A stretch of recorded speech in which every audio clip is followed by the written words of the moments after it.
शांति। 23 सितंबर 2025 के ईश्वरीय महावाक्य। पहले सुनते हैं मुरली के मुख्य पॉइंट्स। बाबा ने कहा, ईश्वरीय संतान को हर बात में योग बल से काम लेना है। बाप से कुछ भी पूछने की दरकार नहीं। योग बल की करामत यही है कि उससे कर्मेंद्रियां वश में हो जाती हैं और आत्मा पावन बनती है। सृष्टि को पावन बनाने की शक्ति केवल योग बल में है। भोजन भी याद से शुद्ध होता है। नेक्स्ट पॉइंट, हम ईश्वरीय संतान हैं, इसलिए कभी भी आसुरी काम नहीं करना है, चाहे परिस्थिति कोई भी हो। लास्ट में बाबा ने कहा, बाप बेहद साधारण रूप में आकर सेवा करते हैं, इसलिए बच्चों को भी अहंकार मुक्त सेवा भाव अपनाना है। और अब सुनते हैं महावाक्यों को विस्तार से। मुरली का सार। मीठे बच्चे, हर बात में योग बल से काम लो। बाप से कुछ भी पूछने की बात नहीं है। तुम ईश्वरीय संतान हो, इसलिए कोई भी आसुरी काम न करो। प्रश्न, तुम्हारे इस योग बल की करामत क्या है? उत्तर, यही योग बल है जिससे तुम्हारी सब कर्मेंद्रियां वश हो जाती हैं। योग बल के सिवाय तुम पावन बन नहीं सकते। योग बल से ही सारी सृष्टि पावन बनती है, इसलिए पावन बनने के लिए व भोजन को शुद्ध बनाने के लिए याद की यात्रा में रहो। युक्ति से चलो, नम्रता से व्यवहार करो। ओम शांति। रूहानी बाप रूहानी बच्चों को समझाते हैं। दुनिया में किसको मालूम नहीं है कि रूहानी बाप आकर स्वर्ग की व नई दुनिया की स्थापना कैसे करते हैं? कोई भी नहीं जानते हैं। तुम बाप से कोई भी प्रकार की मांगनी नहीं कर सकते हो। बाप सब कुछ समझाते हैं, कुछ भी पूछने की दरकार नहीं रहती। सब कुछ आप ही समझाते रहते हैं। बाप कहते हैं, मुझे कल्प कल्प इस भारत खंड में आकर क्या करना है सो मैं जानता हूँ, तुम नहीं जानते। रोज रोज समझाते रहते हैं। कोई भल एक अक्षर भी ना पूछे तो भी सब कुछ समझाते रहते हैं। कभी पूछते हैं खान पान की तकलीफ होती है, अब यह तो समझ की बात है। बाबा ने कहा दिया है, हर बात में योग बल से काम लो, याद की यात्रा से काम लो, और कहाँ भी जाओ तो मुख्य बात बाप को जरूर याद करना है और कोई भी आसुरी काम नहीं करना है। हम ईश्वरीय संतान हैं, वह है सबका बाप। सबके लिए शिक्षा यह एक ही देंगे। बाप शिक्षा देते हैं, बच्चे स्वर्ग का मालिक बनना है। राजाई में भी पोजीशन तो होती है ना, हर एक के पुरुषार्थ अनुसार मर्तबा होता है। पुरुषार्थ बच्चों को करना है और प्रारब्ध भी बच्चों को पानी है। पुरुषार्थ कराने लिए बाप आते हैं। तुमको कुछ भी पता नहीं था कि बाप कब आएंगे, क्या आकर करेंगे, कहाँ ले जाएंगे। बाप ही आकर समझाते हैं। ड्रामा के प्लान अनुसार तुम कहाँ से गिरे हो। एक कदम ऊंच चोटी से जरा भी बुद्धि में नहीं आता कि हम कौन हैं। अब महसूस करते हो ना, तुमको स्वप्न में भी नहीं था कि बाप आकर क्या करेंगे। तुम भी कुछ नहीं जानते थे। अब बाप मिला हुआ है तो समझते हो। ऐसे बाप के ऊपर तो न्यौछावर होना पड़े। जैसे पवित्रता स्त्री होती है तो पति पर कितना न्यौछावर जाती है। चिता पर चढ़ने में भी डर नहीं होता है। कितनी बहादुर होती है। आगे चिता पर बहुत चढ़ती थी। यहाँ बाबा तो ऐसी कोई तकलीफ नहीं देते हैं। नाम ज्ञान चिता है, परंतु जलने करने की कोई बात नहीं। बाप बिल्कुल ऐसे समझाते हैं जैसे मक्खन से बाल बच्चे समझते हैं बरोबर। जन्म अंतर क्या सिर पर बोझा है, कोई एक अजामिल नहीं। हर एक मनुष्य एक दो से जास्ती अजामिल है। मनुष्यों को क्या पता पास्ट जन्म में क्या क्या किया है। अभी तुम समझते हो पाप ही किए हैं, वास्तव में पुण्य आत्मा एक भी नहीं है। सब है पाप आत्माएं। पुण्य करें तो पुण्य आत्मा बन जाएं। पुण्य आत्माएं होती हैं सतयुग में। कोई ने हॉस्पिटल आदि बनाई सो क्या हुआ, सीढ़ी उतरने से थोड़े ही बच जाएंगे। चढ़ती कला तो नहीं होती है न, गिरते ही जाते हैं। यह बाप तो ऐसी बिलवेड है जैसे जिस पर कहते हैं जीते जी न्योछावर जाए, क्योंकि पतियों का पति बापों का बाप सबसे ऊंच है। बच्चों को अभी बाप जगा रहे हैं, ऐसा बाबा जो स्वर्ग का मालिक बनाते हैं कितना साधारण है। शुरू में बच्चियां जब बीमार पड़ती थीं तो बाबा को दोनों की सेवा करते थे। अहंकार कुछ भी नहीं, बाप दादा ऊंचते ऊंच है कहते हैं। जैसे कर्म में ऐसे कराऊंगा या करूंगा, दोनों जैसा एक हो जाते हैं। पता थोड़े ही पड़ता है जैसे बाप क्या करते हैं, दादा क्या करते हैं। कर्म अकर्म विकर्म की गति बाप ही बैठकर समझाते हैं। बाप बहुत ऊंच है, माया का भी कितना प्रभाव है। ईश्वर बाप कहते हैं ऐसा मत करो तो भी नहीं मानते हैं। भगवान कहते हैं मीठे बच्चे यह काम नहीं करना, फिर भी उल्टा काम कर देते हैं। उल्टे काम के लिए ही मना करेंगे है ना। लेकिन माया भी बड़ी जबरदस्त है, भूले चूके भी बाप को नहीं भूलना है। कुछ भी करे मारे अथवा कुटे ऐसा कुछ बाप करते नहीं है, परंतु यह एक्सट्रीम में कहा जाता है। गीता भी है तुम्हारे दर को कभी नहीं छोड़ेंगे, चाहे कुछ भी कहो बाहर में रखा ही क्या है। बुद्धि भी कहती है जाएंगे कहाँ, बाप बादशाही देते हैं फिर थोड़े ही कभी मिलती है। ऐसे थोड़े ही हैं जो दूसरे जन्म में कुछ ऐसे थोड़े ही हैं दूसरे जन्म में कुछ मिल सकता है, दूसरे जन्म में कुछ मिल सकता है नहीं। यह पारलौकिक बाप है जो बेहद सुखधाम का तुमको मालिक बनाते हैं। बच्चों को दैवी गुण भी धारण करने हैं, सो भी बाप राय देते हैं। अपना पुलिस आदि का काम भी करो, नहीं तो डिसमिस होकर देंगे। अपना काम तो करना ही है। आँख दिखानी पड़ती है, जितना हो सके प्रेम से काम लो, नहीं तो युक्ति से आँख दिखाओ। हाथ नहीं चलाना है। बाबा के कितने ढेर बच्चे हैं, बाबा को भी बच्चों का होना यानी ख्याल रहता है न। मूल बात है पवित्र रहना। जन्म जन्मांतर तुमने पुकारा है ना, हे पतित पावन आकर हमको पावन बना, परंतु अर्थ कुछ भी नहीं समझते।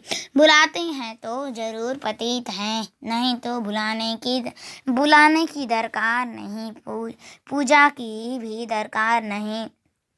बाप समझाते हैं तुम अबलाओं पर कितने अत्याचार होते हैं, सहन करना ही है। युक्तियाँ भी बतलाते रहते हैं।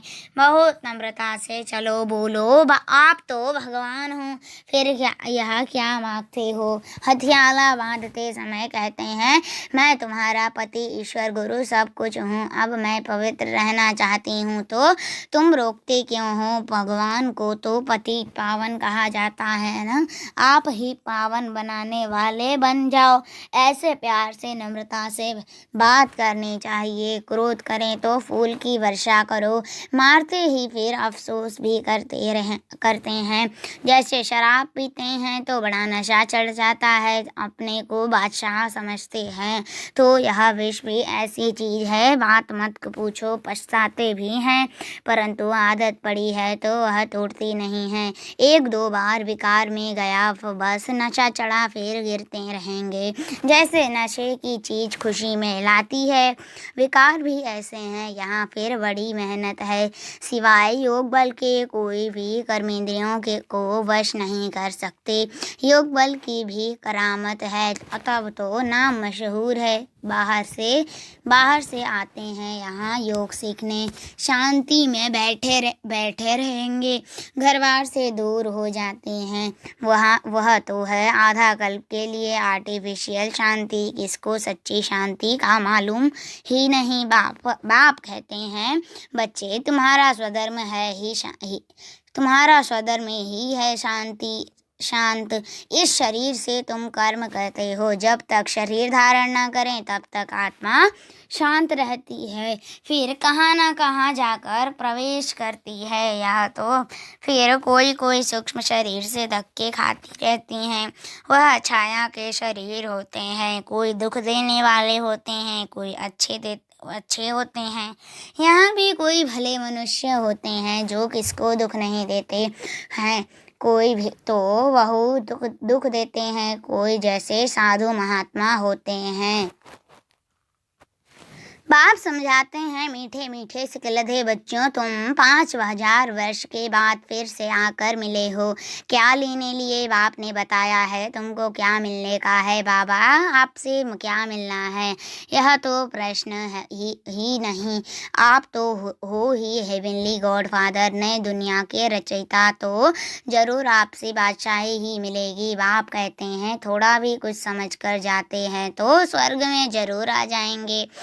हम स्वर्ग की स्थापना करने आए हैं। बड़े से बड़ा आसामी है भगवान और प्रजापिता ब्रह्मा। तुम जानते हो विष्णु कौन है, और कोई को भी नहीं पता नहीं है। तुम तो कहेंगे हम इनके घराने के हैं। यह लक्ष्मी नारायण तो सतयुग में राज्य करते हैं। यह चक्र आदि वास्तव में विष्णु को थोड़े ही हैं। यह अलंकार हम ब्राह्मणों के हैं। अभी यह नॉलेज है, सतयुग में थोड़े ही यह समझाएंगे। ऐसी बातें बताने की कोई में ताकत नहीं है।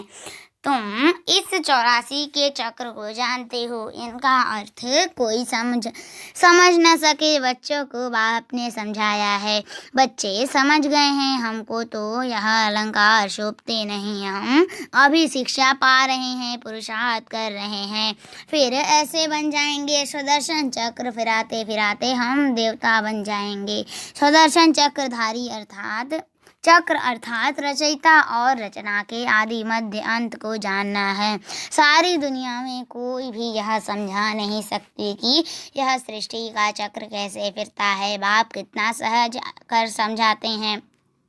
इस चक्र की आयु इतनी बड़ी तो हो नहीं सकती। मनुष्य सृष्टि का ही समाचार सुनाया जाता है कि इतने मनुष्य हैं, थोड़े ही बताया जाता है कि कछुए कितने हैं, मछलियाँ आदि कितनी हैं। मनुष्य की ही बात है, तुमसे भी प्रश्न पूछते हैं, बाप सब कुछ बतलाते रहते हैं, सिर्फ उस पर पूरा ध्यान देना है। बाबा ने समझाया है, योग बल से तुम सृष्टि को पावन बनाते हो, तो क्या योग बल से खाना शुद्ध नहीं हो सकता है? अच्छा, तुम तो ऐसे बने हो, फिर कोई को अपना आप समान बनाते हो। अभी तुम बच्चे समझते हो कि बाप आया है स्वर्ग की बादशाही फिर से देने, तो इनको रिफ्यूज नहीं करना है। बाप विश्व की बादशाही रिफ्यूज की तो खत्म, फिर रिफ्यूज यानी किचड़े के डिब्बे में जाकर पड़ेंगे। यह सारी दुनिया है किचड़ा, तो इनको रिफ्यूज ही कहेंगे। दुनिया का हाल देखो क्या है, तुम तो जानते हो हम विश्व के मालिक बनते हैं। यह किसको पता नहीं है कि सतयुग में एक ही राज्य था, मानेंगे नहीं। अपना घमंड रहता है तो फिर जरा भी सुनते नहीं, कह देते हैं यह सब आपकी कल्पना है, कल्पना से ही यह शरीर आदि बना हुआ है। अर्थ कुछ नहीं समझते, बस यह ईश्वर की कल्पना है जो कल्पना है। ईश्वर जो चाहे सो बनते हैं, ये उनका यह खेल है। ऐसी बातें करते हैं, बात मत पूछो, अभी तुम बच्चे जानते हो बाबा आया हुआ है। बुढ़िया भी कहती हैं, बाबा हर 5000 वर्ष के बाद हम आपसे स्वर्ग का वर्षा लेते हैं। हम अभी आए हैं स्वर्ग की राजाई लेने। तुम जानते हो कि सभी एक्टर्स का अपना पार्ट है, एक का पार्ट ना मिले दूसरे से तुम फिर इसी ही नाम रूप में आकर इसी समय पाप से वर्षा लेने का पुरुषार्थ करेंगे। कितनी अथाह कमाई है। भल बाबा कहते हैं, थोड़ा भी सुना है तो स्वर्ग में आ जाएंगे, परंतु हर एक मनुष्य पुरुषार्थ तो ऊंच बनने का ही करते हैं ना। तो पुरुषार्थ है फर्स्ट। अच्छा, मीठे मीठे शुक्लदेव बच्चों प्रति माता पिता बाप दादा का याद प्यार और गुड मॉर्निंग। रूहानी बाप की रूहानी बच्चों को नमस्ते। हम रूहानी बच्चों की रूहानी माता पिता बाप दादा का याद प्यार और गुड मॉर्निंग। नमस्ते नमस्ते नमस्ते। शुक्रिया बाबा, शुक्रिया। धारणा के लिए मुख्य सार। पहला पॉइंट, जैसे बाबा बच्चों की सेवा करते हैं, कोई अहंकार नहीं, ऐसे फॉलो करना है। बाप की श्रीमत पर चलकर विश्व की बादशाही लेनी है, रिफ्यूज नहीं करनी है। दूसरा, बापों का बाप पतियों का पति जो सबसे ऊंच है, बिलवेड है, उस पर जीते जी न्यौछावर जाना है। ज्ञान चिता पर बैठना है, कभी भूले चुके भी बाप को भूल उल्टा काम नहीं करना है। वरदान, खुशियों के अकुट खजाने से भरपूर सदा बेफिक्र बादशाह भव। खुशियों के अकुट खजाने से भरपूर सदा बेफिक्र बादशाह भव। विस्तार, खुशियों के सागर द्वारा रोज खुशी का अखुट खजाना मिलता है, इसलिए किसी भी परिस्थिति में खुशी गायब नहीं हो सकती, किसी भी बात का फिक्र हो नहीं सकता। ऐसे यहीं प्रॉपर्टी का क्या होगा, परिवार का क्या होगा, परिवर्तन ही होगा ना। पुरानी दुनिया में कितना भी श्रेष्ठ हो, लेकिन सब पुराना ही है, इसलिए बेफिक्र बन गए। जो होगा अच्छा होगा। ब्राह्मणों के लिए सब अच्छा है, कुछ भी बुरा नहीं। आपके पास यह ऐसी बादशाही है जिसे कोई भी छीन नहीं सकता। स्लोगन, इस संसार को एक अलौकिक खेल और परिस्थितियों को खिलौना मानकर चलो तो कभी निराश नहीं होंगे। इस संसार को एक अलौकिक खेल और परिस्थिति को खिलौना मानकर चलो तो कभी निराश नहीं होंगे। अव्यक्त इशारे, अब लगन की अग्नि को प्रज्वलित कर योग को ज्वाला रूप बनाओ। लास्ट सो फास्ट पुरुषार्थ ज्वाला रूप का ही रहा हुआ है। पांडवों के कारण यादव रुके हुए हैं। पांडवों की श्रेष्ठ शान, रूहानी शान की स्थिति यादवों के परेशान वाली परिस्थिति को समाप्त करेगी। तो अपनी शान से परेशान आत्माओं को शांति और चैन का वरदान दो। ज्वाला स्वरूप अर्थात लाइट हाउस और माइट हाउस स्थिति को समझते हुए इसी पुरुषार्थ में रहो। अच्छा, ओम शांति।